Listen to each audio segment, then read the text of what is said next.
ባህርን ባህርያትን ጓል ኣንስተይቲ ወይ ድማ ደቂ ኣንስትዮ ወይ ከዓ ሰበይቲ ኣብ ልሓለፈ በላሕ ጓል ባህርታታ እንታይ ኢሉ ሰሪሕልኩም ነይረ እየ ሎማዓንቲ ድማ ሓንቲ ጓል ኣንስተይቲ ሰበይቲ ትኾነሉ ወይ ድማ እቲ ተፈጥራዊ ዝኾነ ጓልነታ ከመይ ዝበለ ምዃኑ ክነዋግዕ ኢና ጓል ኣንስተይቲ እታ ልስሉስ ስሪት ወይ ድማ እዚ ሶፍት ቨርዥን ኦፍ ወዲ ተባዕታይ ጥራይ ኣይኮነትን ዝተፈላለየ ዓይነት ብልሒ ሓይልን ጽልዋን ሒዛ እያ እትነብር بعمقت متأسسارن قصالنتن هيوت እያ ትሰርሕ ቀዳማይ ነገር እዛ ጓል ኣንስተይቲ እንፈልጠሉ ወይ ድማ እዛ ሓቀኛ ዝኾነት ጓል ኣንስተይቲ ከመይ ዝበለት ምዃና እታ ተፈጥራዊ ዝኾነት ጓል ኣንስተይቲ ከመይ ዝበለት ምዃና ክንርኢና ውሽጣዊ ዕምቀት ዓለም ጓል ኣንስተይቲ ብውሽጣ ብጽኑዕ እያ እትነብር ሓሳባታ ለይረድዩ ተዘክሮታታ ስምዒታው እምበር ጭቡጥ ጥራይ ኣይኮነን ንህይወት ብትኽ ዝበለ መስመራት ዘይኮነስ ኣበ ምትእስሳርያ ሰባት ህሞታት ስምዒታት ትርጉማት እያ ኤክስፒሪየንስ እትገብሮ እንታይ ከም ዝስምዓ ትዝክርያ ትፈልጥ እያ እቲ ትዝክሮ ከዓ ትስከሞን ትሕዞን እያ ነዚ ድማ ቃላት ብዕንቆት ዝጸልዋ ከምኡውን ንጓል ኣንስተይቲ ምፍዋስ መብዛሕትኡ ግዜ ኣበ ውሽጢ እምበር ኣበ ደገ ዘይጅመር ጓል ኣንስተይቲ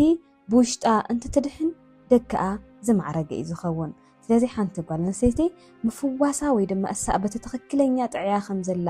ወይ ድማ ንኽጥዒ ፕሮሰስ ትጅምር ከም ዘላ ዘፍልጥ ብውሽጣ እያ ትጅምሮ እምበር ከምቲ ዝረአ ብደገታት ኣይኮነን ማለት እዩ ካልኣይ እውን ስምዒታዊ ብልሒ ከም ቀንዲ ሓይሊ እያ እትጥቀመሉ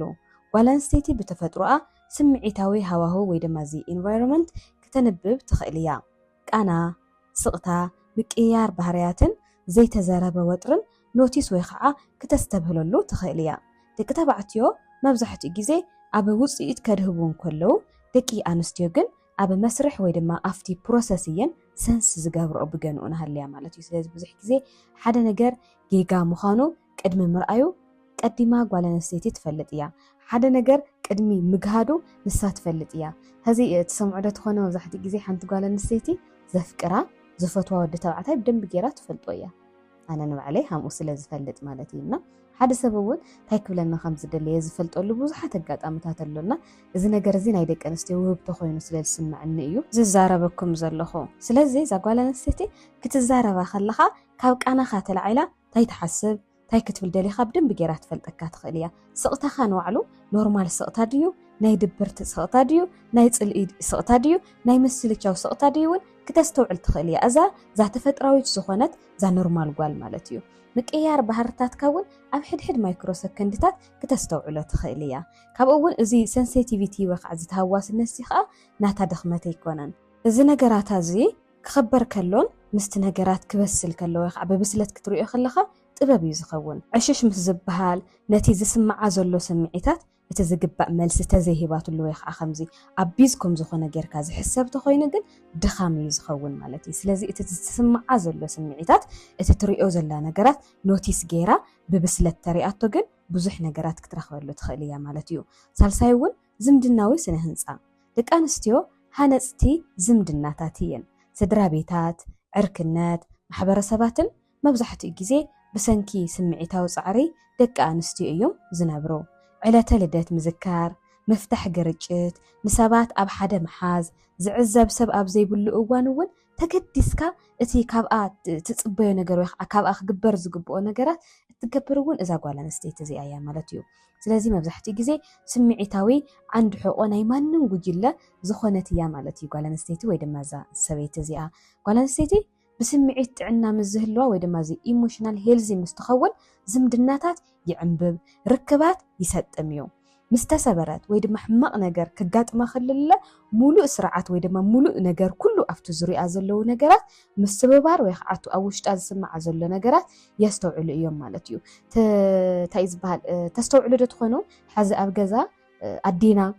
بزخونه ነገር ደቢሩ ዋስቕ ክትብል ከላ ገዛ ሙሉ ዑና ዝኾነሉ ኣጋጣምታት ኣለና ሰንስ ጌርኩም ትፈልጡ ዶ ትኾኑ عدخت حمم كلاون كمويو عدخت موت كلاون استوعلكم تخوينكم دقا بمولي يوم بيجرجرم زوصو بدحري بقى عالم نقوم واغا زي بالله يا تخوننا نايزا سبيتي ويخا نايزا قال هلونا او زوري نزلو سبات ون عند حقوق خوينا سلتقلقليا حدا سب عند حقوق اللي حتى سيلو تفلطوا يخم ناي عرات عرك خوين اي زنبرنا زا قال نستيتو ويخا زادزي اول زخونه حمق نجر كسمع خلو يخ عب زخونه نجر كتسبر كلا او زوري زلو نجرات بموليوم طشحشح يوم زولو مالتيو كابون محبحب كم حيلو يخ عزي نرتشرينج از اي باور يا تتقملو قال نستيتي نهيوت ناي معباي فولي كيله تلوايو بسنه هيوت بسمعيتن سنا امرون ون نهصانات دك تبعتيون حسابات حلمتاتن كبابيتاتن بزغبا تحبحبيه ازي بتفاطرو زتوهابا ناي بعلا زخونه وهبتو ايو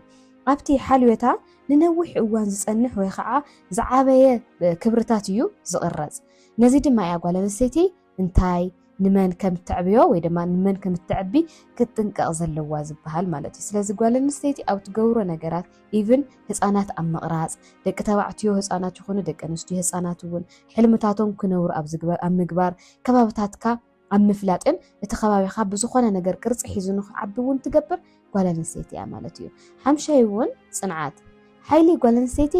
ሳሕቲ ምናልባት ነጭነጭ ትብለሉ ወይ ከዓ ዓውዓው ትብለሉ ግዜ ኣሎ እዩ ገና እናሰርሐት ከላ ቃንዛ ስቂላ ትስከም እያ ትሰርሕ እያ ተሓሊልካ ትፈትየካ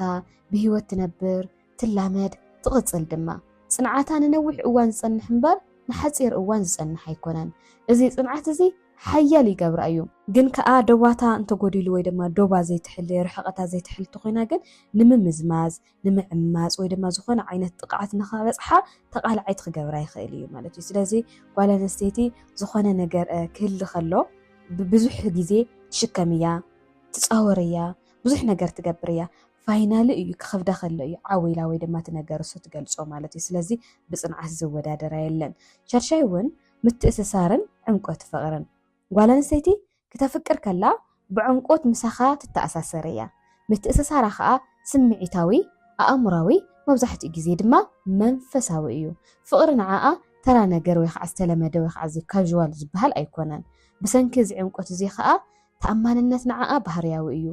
ጥልመት ንዓኣ ከዓ ሂወታ ሙሉእ ዕኑ እዩ ዘብሎ ምሕዋይ ንዓኣ ከዓ ግዜ ይወስድ እዩ ስለዚ ንዕኡ እዩ ደቂ ኣንስትዮ ኣፍቂረን ብዝኾነ ሰብ ክብደላ ከለዋ ተኣማንነትን ክብላዕ ከሎ ክጥለማ ከለዋ ብድሕሪ ሂወት ዋጋ ዘይብሉ ኮይኑ ዝስምዐን ካብኡ ድማ ዘፍቅሮ ወዲ ብዝኾነ ክብድለን ከለውን ካሊእ ወዲ ንምርኣይ ወይ ድማ ንምቕራብ ዝኽበዳ እውን ነዚ እዩ ማለት ተኣማንነት ንዓኣ ባህርያ ስለ ዝኸውን እዩ ማለት ስለዚ ጓለ ነሰይቲ ንቕድሚት ጥራይ ኣይኮነትን ብውሽጣ ዳግማይ ክትህነፅ እያ እትስጉም ማለት እዩ ሻብዓይ እውን ሞራላዊ ሴንሲቲቪቲ ዝበሃል እውን ኣሎ መብዛሕትኡ ግዜ ደቂ ኣንስትዮ ሞራል ብሓልዮትን ሳዕቤንን ወይ ከዓ ኩንሲኩንስየን ዝረኸባ ከምዚ ኢላ ከዓ ትሓትት እያ በዚ ነገር እዚ መን እዩ ክፅሎ ዝኽእል መን እዩ ክጉዳእ ዝኽእል ምክልኻል ወይ ድማ ፕሮቴክሽን ዘድልየኸ መን እዩ እናበለት እያ እትሓስብ ማለት እዩ ስለዚ እዚ ድማ ተፈጥራዊ ሓላዊት ቆልዑን ስድራ ቤታትን ተቓላዕቲ ሰባትን ይገብራሉ ማለት እዩ መብዛሕትኡ ግዜ ናይ ፍትሒ ስምዒታ ሕጋዊ ዘይኮነስ ዝምድናዊ እዩ ማለት እዩ ሻምናይ እውን ጽልዋ ብዘይ ሓይሊ ወይ ከዓ ዚ ኢንፍሉዌንስ ዊዝኣውት ፎርስ ጓለ ነሰይቲ ሂወት ብትእዛዝ ዘይኮነስ ብህላዊ ወይ ከዓ ብዚ ፕሬዘንስ እያ ትቕይሮ ቃናኣ ንሓደ ገዛ ክህድኦ ወይ ድማ ክርብሽ ይኽእል እዩ ስምዒታዊ ኩነታት ነቶም ኣብ ከባቢኣ ዘለዉ ይጸልውዎ እዮም ተስተውዕሉ ኢኹም ሃምታ እንተወ ዝበልክኹም ኣደ እኳ ኣደ ብዝኾነ ነገር ክድብራ ከሎ ሙሉእ ገዛ እዩ ዝድብረካ ኣነ ከምኡ እዩ ዝገጥመኒ ነይሩ ኣደይ ተሓሚማ ተደቢርዋ ካብ ገዛ ንመቐለ ይኸይድ ነይረና ካሊእ ቦታ ስለትነብረ ደይ ማለት እየና ኣዴኻ ክድብራ ወይ ድማ ዝኾነ ስምዒት ክስምዓ ከሎ እቲ ኣቶሞስፌር ንዋዕሉ ብደንቢ ጌራ ትቐርጾን ትቐይሮን እያ እዚ ጽልዋ እዚ ረቂቕ እዩ ግን ከዓ ነባሪ እዩ ማለት እዩ ስለዚ ናይዛ ጓለ ነሰይቲ ቃናኣ ይኹን ዝኾነ ብትገብሮ ነገር እቲ ኣብ ዙርያ ዘሎ ነገር ክትህድኦ እውን ትኽእል እያ ክርበሽ ክትገብሮ እውን ትኽእል እያ ማለት እዩ ተሽዓይ እውን ናይ መንነት ዋጋን ቃልስታትን ደቂ ኣንስትዮ ብፍላይ ድማ ህዛ ኣብ ኣፍሪካ ሓንቲ ጓለ ነሰይቲ ብጽባቐ ብመስዋዕት ወይ ድማ ብኣገልግሎት ዋጋ ስለ ትረክብ ብዙሓት ንርእሰ ዋጋ ክረኽባ ኢለን ይቃለሳ እየን ሕብረተሰብ ቅድሚ ንነብሳ ክትከላኸል ቅድሚ ንነብሳ ክትፈልጥ ምምሃራ ክትህብ እዮም ዝምህርዋ ማለት እዩ ንዕኡ እዩ ኩሉ ግዜ ተሰከምቲ ንኸውን ንዕኡ እዩ ድማ ባዕላ ከይፈለጠት ንባዕላ ከመይ ጌራ ክትመርሕ ከም ዘለዋ ንባዕላ ከመይ ክትፈቱ ከም ዘለዋ ንባዕላ ከመይ ክትንከባኸብ ከም ዘለዋ ከይፈለጠት ምስ ተመርዐት ንሰብኣያ ብቻ ትነብር ምስ ወለደት ንደቃ ብቻ ትነብር ኮታስ ህይወታ ከይነበረት ትሓልፍ እውን ነዚ እዩ ማለት እዩ ንርእሰ ዋጋኣ ግን ብደንብ ንኽትመሃር ዝገብር ማሕበረሰብ የብላን ብስምዒት ዝበሰለ ሰበይቲ ወይ ድማ ጓል ኣንስተይቲ ከምዚ ግን ትመሃር እያ ብዘይ ነብስኻ ምድምሳስ ንኻልኦት መሃብ ትለማመድ መንነትካ ከይሰኣንካ ንኻልኦት ምፍቃር ትለማመድ ንጉድኣት ከይተገዝአት ምግልጋል እውን ትለማመድ ማለት እዩ እዚ ዕብየት እዚ ኣብ ስልጣና ማእኸላይ እዩ ዓስራይ እውን ፈውሲ ይባዛሕ ጓል ኣንስተይቲ ክትሓዊ ከላ በይና ኣይትፍወስን እያ ንዕኡ እዩ ድማ ሓንቲ ጓል ኣንስተይቲ እንትሓዊ ህዝቢ ኣብ ዙርያ ዘለዉ ሰባት እውን ይሓዊ እዮም ዝበሃሉ ማለት እዩ ደቃ ይሓዊው መፃምታዊ ከዓ በዓል ገዛ ይሓዊ ማሕበረሰብ ይሓዊ ቆሲላ እናሃለወት ምስ ዘይትስማዕ ግን እቲ ጉድኣት ስቕ ኢሉ ይዝርጋሕ ይብተን ይስፋሕፋሕ ንዕኡ እውን ብዙሕ ግዜ ደቂ ኣንስትዮ ዝኾነ ነገር ኮይነን ፍትሒ ከይመፅእ ክተርፍ ከሎ ደቂ ኣንስትዮ ዝኾነ ነገር ኮይነን ድምፀን ከይተሰምዐ ክተርፍ ከሎ ብዙሕ ነገር ዘጋጥመና እውን ነዚ እዩ ቁስልና ቶሎ ዘይድሕን እውን ነዚ እዩ ማለት እዩ ስለዚ ናፍቲ ናይ መወዳእታ ሓቂ ክንሓልፍ ከለና ጓል ኣንስተይቲ ብቐንዱ ክትዕብለል ወይ ድማ ክትዕብልል ክትስዕር ኣይተዳለወትን ወይ ድማ ኣይተፈጠረትን ንህይወት ንምትእስሳር ንምቕፃል ንምቕራፅ ሰብኣውነት ንምሃብን ዝተዳለወት ፍልይቲ ፍጥርቲ እያ ካብ ደቂ ተባዕትዮ ዝተፈለየት ድማ ካብኡ ትንእስ ኮይና ኣይኮነን ካብኡ ንላዕሊ ከዓ ኮይና ማለት ኣይኮነን ብናታ መንገዲ ናይ ባዕላ ዝኾነ ኣገዳሲት ፍጥረት እያ ማለት እዩ ስለዚ እዛ ጓል ኣንስተይቲ እዚኣ ታሪል ዝኾነት ጓል ኣንስተይቲ እዚኣ ኣብ ዙርያኻ ብምህላዋ ብዙሕ ነገራት ኢኻ እተስተኻኸል ብፍለይ እዛ ተፈጥራዊ ዝኾነት ጓል ኣንስተይቲ ማለት እዩ ስለዚ ካብ ደገ ነገር ዘምፅአቶ ብልምዲ ዘምፅአቶ ዘይኮነስ ባዕላ ጓል ኣንስተይቲ ወላ ህፃውንቲ ቆልዑ ትርኢ ዶ ጓል ይወዲ ህፃውንቲ ሓቂ ኣብ ዝናደገ ገለ ቪድዮታት ትርኢ ትኾኑ እዛ ጓል ኣንስተይቲ ካብ ህፃና ጀሚራ ኬሪንግ እያ ካብ ህፃና ጀሚራ ትሓስብ እያ ካብ ህፃና ጀሚራ ንባዕላ ዘይኮነስ ነቲ ህፃን ቆልዓ ከምኣ ህፃን ዝኾነ ኳስ ክትጥብርና ፍልይ ዝበለ ባህርታት ክተርኢ ንሪኣ ኢና ማለት እዩና ስለዚ ደቂ ኣንስትዮ ወይ ከዓ ጓል ኣንስተይቲ እዛ ሰበይቲ ዝኾነት ወይ ከዓ እዛ ትኽክለኛ ተፈጥራዊት ዝኾነት ጓል ኣንስተይቲ እዚኣ እያ ትመስል ማለት እዩ ሓቢረኩም ፀናሕኹ ኣነ ሄለን ሃፍቲ እየ ነይረ ንስኹም እውን ሓቢርኩም ስለ ዝፀናሕኹም ኣዝየ ዘመስግነኩም ፕሮግራም እንድሕር ደኣ ተመቺኩም ኮይኑ ላይክ ግበሩ ኢኹም ንኻልኦት ንኽባፃሕ ድማ ሼር ግበሩ ኢኹም ኣብዚ ሓሳብ እዚ ትህውኒ ትደልይዎ ሓሳብ ተሃልዩ እውን ኣብ ኮሜንት ተቐምጡሉ ኢኹም ክሳብ ሕዚ ምሳይ ስለ ዝነበርኩም ሰላም ንዓኹም ይኹን ሻሎም